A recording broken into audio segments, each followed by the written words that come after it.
जय हिंद दोस्तों, आप सभी का स्वागत है एक बार फिर से आपके अपने यूट्यूब चैनल यूनिक ज्ञान में। आज हम MA third semester political science paper first के मोस्ट इम्पॉर्टेंट क्वेश्चंस देखेंगे, जिसका भी course title ancient Indian political thought है। उसके लिए यह मोस्ट इम्पॉर्टेंट वीडियो हो जाती है, क्योंकि यहाँ पर सभी इम्पॉर्टेंट प्रश्न आपको यहाँ बताए जाएंगे। बेहतरीन तरीके से आप बस सुन के जाइए ध्यान से, और रिवीजन करने के लिए आपको टेलीग्राम पर इसका नोट्स प्रोवाइड कर दिया जाएगा। वहाँ से बस ध्यान से आप पढ़ लीजिएगा, रिवीजन कर लीजिएगा, आपका पेपर बेहतरीन जाने वाला है। तो चलिए देखते हैं कौन कौन से इम्पॉर्टेंट प्रश्न हैं। अगर आप चैनल पर नए हैं, चैनल को सब्सक्राइब कर लीजिए, जिनसे आने वाली वीडियोस आपको प्राप्त होती रहें। और पेपर देकर आने के बाद अपना क्वेश्चन पेपर टेलीग्राम चैनल पर या दिए गए व्हाट्सएप नंबर पर भेज दीजिए, जिससे उसका सोल्यूशन कराया जा सके। और अपना फीडबैक अवश्य दीजिएगा कि जो इम्पॉर्टेंट क्वेश्चन बताए गए हैं, जो क्वेश्चन पेपर सॉल्व कराया गया है, वहाँ से प्रश्न आपके आए हुए हैं। जैसे कि पिछले जो सेमेस्टर हैं उनके बच्चे आते हैं, कमेंट करते हैं, आप लोग कमेंट्स देखते होंगे, आपको विश्वास बढ़ता होगा कि हाँ यहाँ से क्वेश्चंस आते हैं और आप उसको ध्यान से पढ़कर जाते हैं। तो इसी प्रकार आप भी कमेंट कर देंगे तो नेक्स्ट सेमेस्टर के जो बच्चे होंगे वह आएंगे, अच्छे से देखेंगे और क्लासेस अटेंड करेंगे और उनको फ़ायदा भी होगा। तो चलिए देखते हैं हमारा पहला प्रश्न क्या है। पहला प्रश्न है, प्राचीन भारतीय राजनीतिक चिंतन की प्रमुख विशेषताएं बताइए। प्राचीन भारतीय राजनीतिक चिंतन की 5 विशेषताओं की बात करें तो सबसे पहली विशेषता है, राजनीतिक एवं धर्म का घनिष्ठ संबंध उस समय होता था, जब प्राचीन समय था उस समय राजनीति और धर्म दोनों में घनिष्ठ संबंध हमें देखने को मिलता था। आध्यात्मिकता का प्रभाव राजनीति में देखने को मिलती थी, राजनीतिक चिंतन में देखने को मिलती थी। राज्य एक आवश्यक तथा उपयोगी संस्था मानी जाती थी। राजा जो है राज्य का एक रक्षक कहलाता था और राजा को सर्वोच्च स्थान उस समय दिया जाता था। दूसरा प्रश्न है, भारतीय दर्शन का विकास। भारतीय दर्शन का विकास जो है धीरे धीरे कई शताब्दियों तक हुआ है। इसे जीवन का एक अंग माना गया है। जैसे जैसे एक दार्शनिक मत का प्रतिपादन होता है, वैसे वैसे उसके अनुयायी होते रहते हैं। उस संप्रदाय के सभी सदस्य उस दार्शनिक विचार को अपने दर्शन का अंग मानने लगते हैं। भारतीय दर्शन अपने क्षेत्र में ही सीमित नहीं रहते हैं, उनकी आलोचनाएं भी होती रहती हैं। भारतीय दर्शन में प्रतिपक्षी के आक्षेप का युक्ति पूर्वक खंडन करने की एक प्रथा चल पड़ी है। इन्हीं आलोचनाओं तथा प्रत्यालोचनाओं के बीच दार्शनिक अपने विचारों का सर्वथा दोष रहित करने का प्रयास करते हैं, और इस प्रकार भारतीय दर्शनों में विचारों का आदान प्रदान करने की प्रथा जो है रहती है। अर्थात जैसे कोई भी विचार कोई प्रस्तुत करता है, कोई विद्वान, तो उसका आलोचना करते हैं लोग कि उसमें क्या कमियां हैं, और उन कमियों को सुधार करके अगला सिद्धांत, अगला राजनीतिक जो है दर्शन प्रस्तुत किया जाता है। और इस प्रकार से धीरे धीरे विचार बढ़ता जाता है, और जिस विचार के लोग समर्थक होते हैं उसके जो है बढ़ते जाते हैं, उस विचार को अपने दर्शन का अंग मानने लगते हैं। तीसरा प्रश्न है, प्राचीन भारतीय राजनीतिक चिंतन के स्रोत। प्राचीन भारत की शासन पद्धति का इतिहास वैदिक काल से प्रारंभ होता है और मुगल शासन की स्थापना तक फैला हुआ है। हमें प्राचीन भारत की शासन पद्धति के बारे में जो कुछ जानकारी प्राप्त होती है वह प्राचीन साहित्य, वेदों, धर्मसूत्रों, धर्मशास्त्रों, उपनिषदों, पुराणों, महाकाव्यों, जैन ग्रंथों तथा बौद्ध जातकों आदि से मिली हुई है। इसके अतिरिक्त प्राचीन भारत की शासन पद्धति पर लिखे गए ग्रंथ जैसे कि कौटिल्य का जो अर्थशास्त्र है, कामंदकी नीतिशास्त्र है, शुक्र नीति आदि विशेष रूप से महत्वपूर्ण है। संस्कृत साहित्य में लिखे गए अनेक जो ग्रंथ हैं जैसे कि पाणिनि के व्याकरण, कालिदास के रघुवंश, विशाखदत्त की मुद्रा राक्षस आदि से प्राचीन भारतीय शासन पद्धति की सूचनाएं जो हैं मिलती हैं। इस प्रकार से विभिन्न स्रोतों को आपने देख लिया। अगला प्रश्न आपका है, पुराण क्या है। पुराण को सामान्य रूप से प्राचीन से जोड़ा जाता है। पुराण हिंदुओं के धर्म संबंधी आख्यान ग्रंथ हैं, जिनमें सृष्टि, लय, प्राचीन ऋषियों, मुनियों, राजाओं के वृत्तांत आदि हैं। ये वैदिक काल के काफ़ी बाद के ग्रंथ हैं जो स्मृति विभाग में आते हैं। भारतीय जीवन धारा में जिन ग्रंथों का महत्वपूर्ण स्थान है उनमें पुराण भक्ति ग्रंथों के रूप में बहुत महत्वपूर्ण माने जाते हैं। 18 पुराणों में अलग अलग देवी देवताओं को केंद्र मानकर पाप और पुण्य, धर्म और अधर्म, कर्म और अकर्म की गाथाएं कही गई हैं। ये तो आपने पुराण के विषय में जान लिया। 5वां प्रश्न है, शांति पर्व जो है उसमें भीष्म के दंड व्यवस्था का वर्णन कीजिए। शांति पर्व में भीष्म ने राज्य के 7 अंग बतलाए हैं, जिसमें दंड भी एक अंग है। शांति पर्व में यह कहा गया है कि निश्चित रूप से यह कहना काफ़ी कठिन है कि इन 7 अंगों में कौन सबसे श्रेष्ठ है, परंतु विभिन्न अवसरों पर भिन्न भिन्न अंग विशेष महत्व रखते हैं। दंड जो है व्यवस्था को राजा का ही कार्य समझा गया है। भीष्म ने उपदेश दिया है कि प्रजा को पालन कराने के निमित्त राजदंड धारण करना ही क्षत्रिय धर्म है। न्याय अन्याय का विचार कर धर्म के अनुसार दंड विधान करना चाहिए। जो जिस दंड के योग्य हो उसे उसी प्रकार दंड मिलना चाहिए। भीष्म के अनुसार विधि के शासन में रहने से मनुष्य सुखी रहता है, जिससे स्पष्ट होता है कि उनकी प्रधानता विधि में है। अगला प्रश्न आपका है, वेदों की संख्या एवं नाम बताइए। वेदों की संख्या कुल मिलाकर 4 है। ये तो सबको ही पता होगा, जिसको नहीं पता हो समझ लीजिए क्या ही पढ़ा है वो। वेदों की संख्या कुल कितनी है? 4 है। कौन कौन से? ऋग्वेद, अथर्ववेद, यजुर्वेद, सामवेद, कुल मिलाकर 4 वेद हैं। अगला प्रश्न हमारा है, महाभारत में कितने प्रकार के दुर्ग बताए गए हैं? कुल मिलाकर 6 प्रकार के दुर्ग बताए गए हैं। कौन कौन से? मरुभूमि युक्त दुर्ग, मही दुर्ग, गिर दुर्ग, मनुष्य दुर्ग, मूर्ति दुर्ग और वन दुर्ग। कुल मिलाकर 6 दुर्ग बताए गए हैं भीष्म के द्वारा महाभारत में। अगला प्रश्न हमारा क्या है? 4 पुराणों के नाम लिखिए। कुल मिलाकर कितने पुराण हैं? 18 पुराण हैं, जिसमें से 4 पुराण कौन कौन से? वायु पुराण, हरिवंश पुराण, विष्णु पुराण, मत्स्य पुराण। ये 4 पुराण हैं। कोई अन्य पुराण के नाम अगर आपको पता हो तो कमेंट में अवश्य बताइएगा। कुल मिलाकर कितने हैं? 18 पुराण हैं।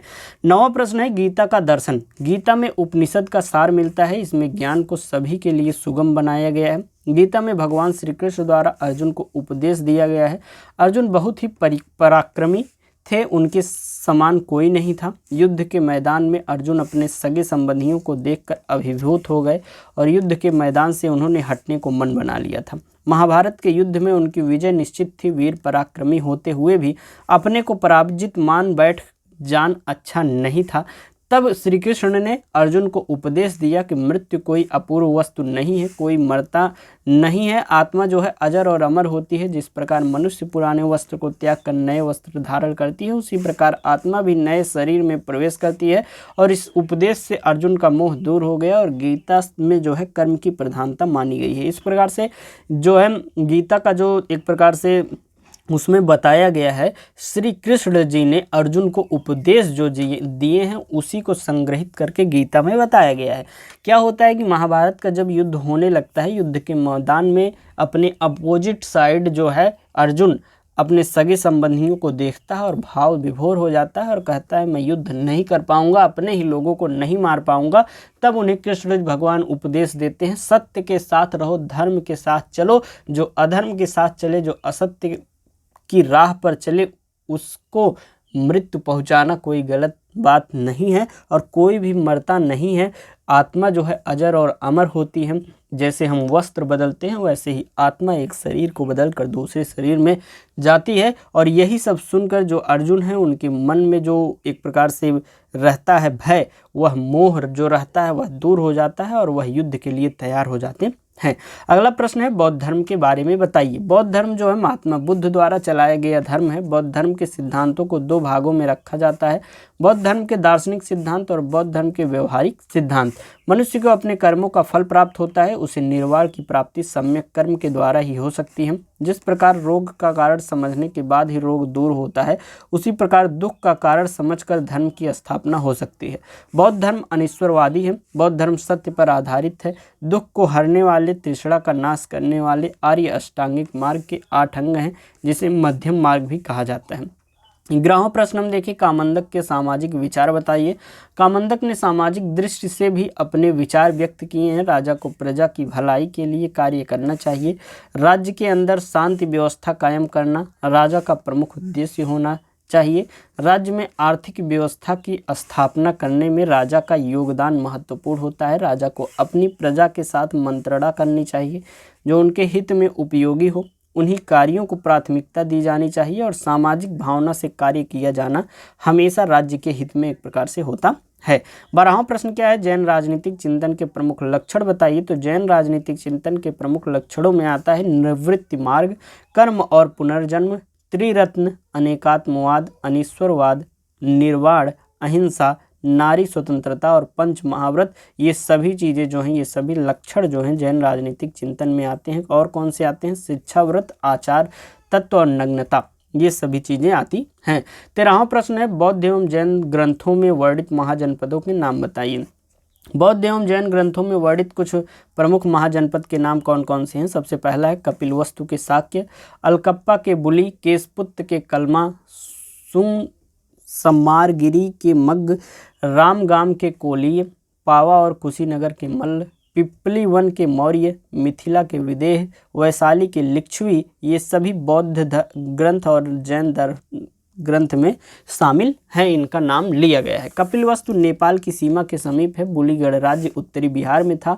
मग्गों का गणराज्य काफ़ी पुराना था जो मिर्जापुर जिले में गंगा तट पर था। रामगाम के कोलियों का कई स्थानों पर वर्णन है। ये कोला ऋषि के वंशज थे। मल्लों का संघ राज्य था और पिपली वन का वर्णन कई स्थानों पर मिलता है। ये मौर्य वंशज बुद्ध के समय भी प्रसिद्ध थे। और मिथिला के विदेहों को जो है वेदों, रामायण और महाभारत में वर्णन मिलता है। ये सभी चीज़ें आपने देखी।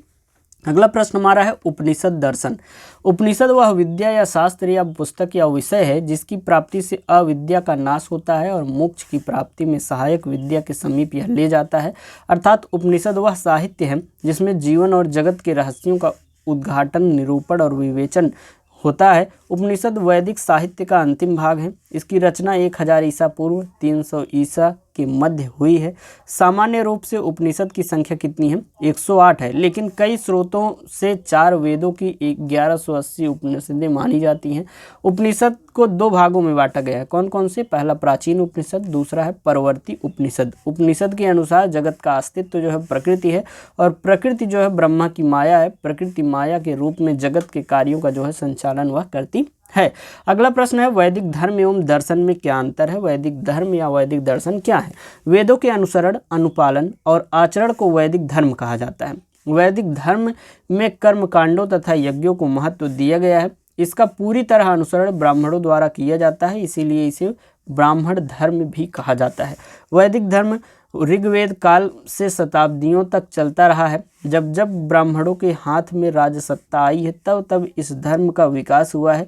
यह विकास केवल आंतरिक विकास ही नहीं था, अपितु पीछे सांस्कृतिक धाराएं भी जो है क्रियाशील थी। ज्ञान कांड में वैदिक धर्म को परिणति होती है। यज्ञ में देवता के उद्देश्य से द्रव्य त्याग किया जाता है। इसमें विभिन्न देवताओं का ध्यान किया जाता है। इंद्र, सूर्य, अग्नि, यम महत्वपूर्ण देवता इसमें माने जाते हैं और वेदों में कर्म कांड, उपासना तथा ज्ञान का वर्णन हमें देखने को मिलता है। 16वां प्रश्न क्या है आपका? कामंदक का मंडल सिद्धांत बताइए। कामंदक ने मंडल सिद्धांत के अंतर्गत राज्य की 4 श्रेणियां बताई हुई हैं। विजगुषी राज्य, शत्रु राज्य, मध्यम राज्य और उदासीन राज्य। ये कुल मिलाकर जो है 4 श्रेणियां उन्होंने मंडल सिद्धांत में राज्य की बताई हुई हैं। कौन कौन सी? विजगुषी राज्य, शत्रु राज्य, मध्यम राज्य और उदासीन राज्य। कामंदक नीति जो सर्ग है 8 का श्लोक 20 जो है एक प्रकार से नीति सर्ग 8 का श्लोक 20 विजगुषी, आर्य, मध्यम और उदासीन इन 4 श्रेणियों में राजाओं को परिगणित करता है। महा उत्साहवान, परिश्रमशील, विजय की कामना करने वाले राजा को विद्वानों ने विजगुषी की उपाधि दी है। आर्य राजा 2 प्रकार के होते हैं। कौन कौन से? पहला सहज और कार्यज्ञ, अपने कुल में उत्पन्न सहज तथा आर्य कार्य से उत्पन्न आर्य होता है। विजगुषी और आर्य के मध्य स्थित मध्यम राजा होता है और उदासीन राजा काफ़ी शक्तिशाली होता है जो अनुग्रह और विग्रह से समर्थन करता है। कुल मिलाकर 4 राज्य 4 प्रकार के राजा होते हैं।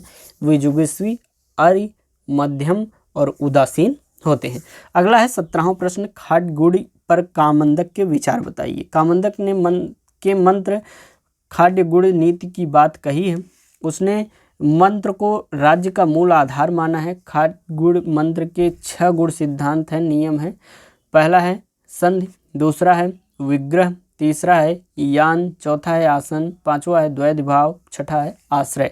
जब राजा का बलशाली राजा से युद्ध हो जाए और उससे बचने का कोई उपाय न हो तो ऐसी स्थिति में राजा को संधि कर लेनी चाहिए। 2 व्यक्तियों का परस्पर अपकार में संलग्न होना एक प्रकार से विग्रह कहलाता है। कुल मिलाकर जो है 6 गुण नीतियाँ इसमें बताई गई हैं। 18वां प्रश्न है राजा की सफलता हेतु उपाय और युद्ध। राजा की सफलता के लिए कामंदक नीतिसार में निम्न उपाय बताए गए हैं। पहला साम दाम दंड भेद, पांचवा है माया, छठा है उपेक्षा और सातवां है इंद्रजाल। अर्थात युद्ध को जीतने के लिए कुल मिलाकर 7 प्रकार की जो है नीतियां अपनाई जा सकती हैं। कामंदक नीति के सर्ग 17 का श्लोक 54 युद्ध के 3 भेदों की चर्चा करता है। कौन कौन से भेद? पहला प्रकाश युद्ध, दूसरा कूट युद्ध और तीसरा तुषड़ी युद्ध। प्रकाश युद्ध क्या होता है? जब देश एवं समय काल अपने अनुकूल हो तब प्रकाश युद्ध किया जाता है। छल कपट द्वारा युद्ध में विजय प्राप्त करना कूट युद्ध, और विधि एवं औषधि प्रयोग, गुप्त पुरुषों का वध करना एवं भेद लेना तुष युद्ध कहलाता है। 19वां प्रश्न है कौटिल्य के अनुसार दुर्ग कितने प्रकार के होते हैं? कौटिल्य के अनुसार सप्तांगों में दुर्ग का विशेष महत्व है। दुर्ग का सुदृढ़ है, राज्य की सुरक्षा के लिए अति आवश्यक है। कौटिल्य के अनुसार दुर्ग 4 प्रकार के हैं। कौन कौन से? सबसे पहला है औदक दुर्ग, जो चारों तरफ पानी से घिरा हो वह औदक दुर्ग है। पार्वत दुर्ग, वह दुर्ग जो पर्वत श्रेणियों से घिरा हो। तीसरा है धानवन दुर्ग, जो रेगिस्तान में हो और जहाँ शत्रु के लिए पहुँचना काफ़ी कठिन हो। चौथा है वन दुर्ग, जो बीहड़ जंगलों में बना हुआ हो और शत्रु वहां तक पहुंचने का मार्ग ही न खोज पाए। कुल मिलाकर ये 4 प्रकार के दुर्ग जो हैं बताए गए हैं। अगला हम देखेंगे 20वां प्रश्न हमारा है राज्य की उत्पत्ति पर मनु के क्या विचार हैं? मनु के अनुसार राज्य की उत्पत्ति जो है दैवी सिद्धांत के अनुसार हुई है।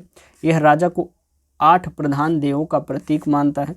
राजा केवल देव ही नहीं बल्कि विशिष्ट देव है। उसके अनुसार राजा का कभी अपमान नहीं करना चाहिए, भले ही वह बालक हो। राजा जो है देवतुल्य है, उसके नियमों का उल्लंघन करना देवताओं और ईश्वर के नियमों का उल्लंघन करना एक प्रकार से माना जाता है। 21वां प्रश्न है मंडल सिद्धांत क्या है? मंडल सिद्धांत से अभिप्राय क्या है? अर्थात इसका अभिप्राय है राज्य का प्रभाव क्षेत्र। इसका केंद्र बिंदु जो है विजय प्राप्त करने की इच्छा रखने वाला राज्य होता है। मनु के अनुसार राजा को निरंतर अपने क्षेत्र के विस्तार में लगा रहना चाहिए। ऐसा कार्य महत्वाकांक्षी राजा ही कर सकता है। राजा को दूसरे राज्य से संबंध बनाए रखना चाहिए। 22वां प्रश्न है मनु का सप्तांग सिद्धांत। प्राचीन भारतीय राजनीतिक दार्शनिक मनु ने राज्य के 7 अंग बताए हैं, जिसे सप्तांग सिद्धांत कहा गया है। कौन कौन से वे 7 अंग हैं? सबसे पहला है स्वामी, दूसरा है अमात्य, तीसरा जनपद, छठा है चौथा है दुर्ग, पांचवा है दंड, छठा है कोष और सातवां है मित्र। कुल मिलाकर ये सप्त अंग राज्य के माने गए हैं मनु के द्वारा। अगला प्रश्न है कौटिल्य के विचारों में गुप्तचर व्यवस्था क्या है? कौटिल्य ने युद्धकाल एवं शांतिकाल में गुप्तचर व्यवस्था को अपनाने का सुझाव दिया है। कौटिल्य के अनुसार विभिन्न राज्यों में गुप्तचर भेजकर उन राज्यों की स्थिति तथा नीति का ज्ञान प्राप्त करने और उन्हें अपने अनुकूल करने या बनाए रखने का प्रयत्न किया जाना चाहिए।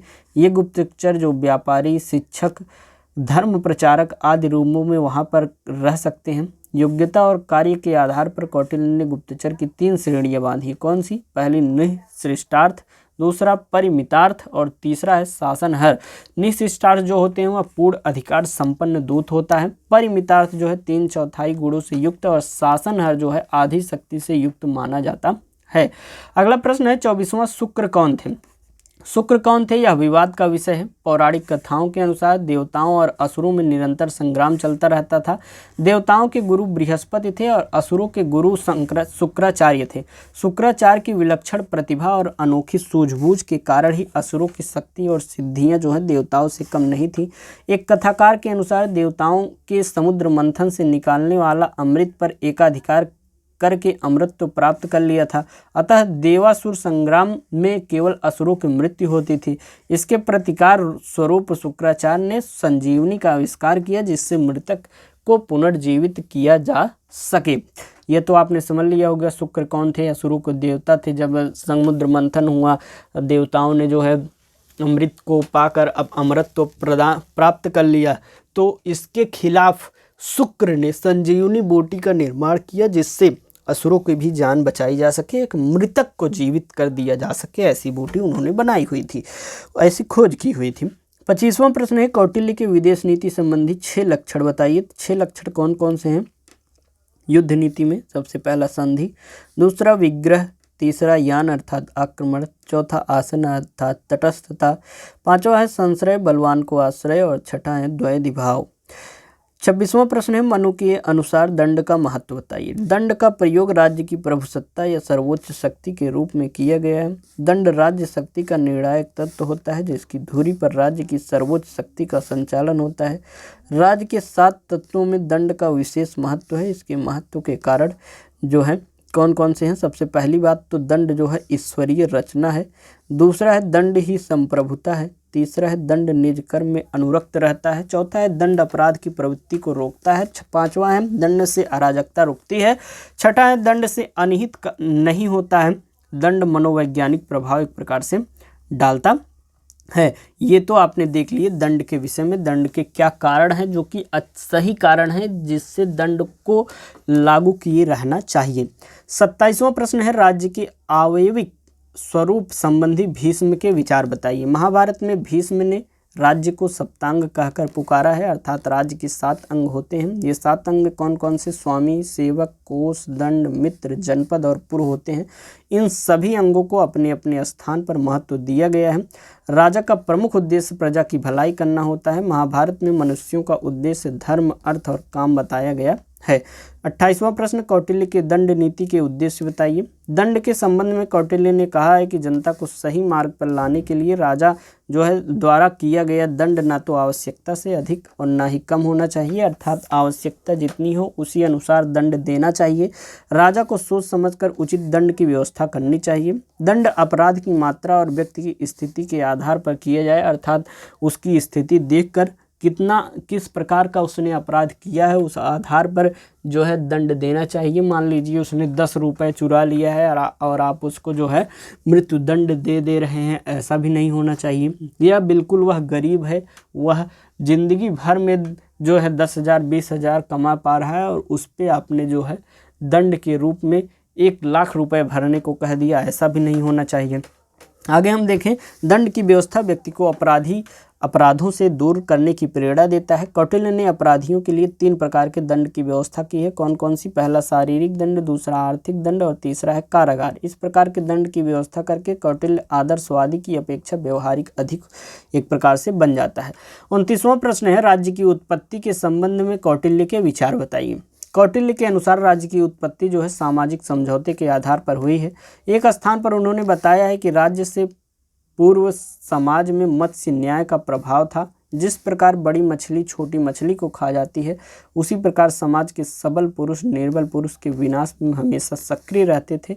इस व्यवस्था से तंग आकर लोगों ने विवस्वान के पुत्र मनु को अपना राजा बनाया। जनता अपनी अन्न की उपज का 6ठा भाग, व्यापार का 10वां भाग कर के रूप में दे देगी। राजा जनता के अधिकारों की रक्षा जब तक करेगा तभी तक उसे कर देने की व्यवस्था होगी।